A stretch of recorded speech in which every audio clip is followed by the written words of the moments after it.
I'm gonna go over resisted knee extension. So there's a lot of ways to do this. You can do it with a stability ball in a seated position, a standing position, but for our sake today, we're gonna be using a pretty thick resistance band, and you're gonna find something secure to anchor it to. So I'm gonna use the squat rack here. I'm gonna take half on each side, loop one end through the other end, and voila, we got a nice loop for our knee. And then what we're gonna do is we're gonna slip that leg in.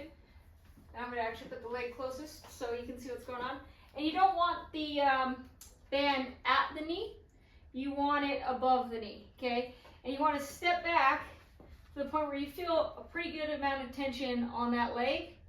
And you're just going to allow the knee to bend, and you're gonna use your quad and extend that knee. So slowly bend that knee, so you're resisting the band from hurrying and flexing that knee forcefully, and you're going to extend that leg, okay? And you should hold the extension for a couple seconds, really feel that quad engage, and then release and repeat, okay? A lot of ways people will compensate is they'll rotate their hip towards the band and use their hip to bring it back that band. You're still getting some quad, but that's not the point of the exercise. You really want to keep the hips nice and stable.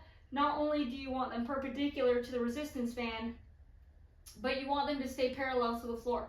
So you don't want to also have that hip dip as you drop that knee and then press it back up, because then you can kind of do a side bend at the torso to help with that knee extension. So two things to think about: just isolating the motion at the knee, really working that quad strength, and resisting that knee bend when it's coming back. So the more resistance, the better. This will get you going down stairs easier, lunging easier, and ultimately give you that knee stability that you need. So that is the resisted knee extension with band.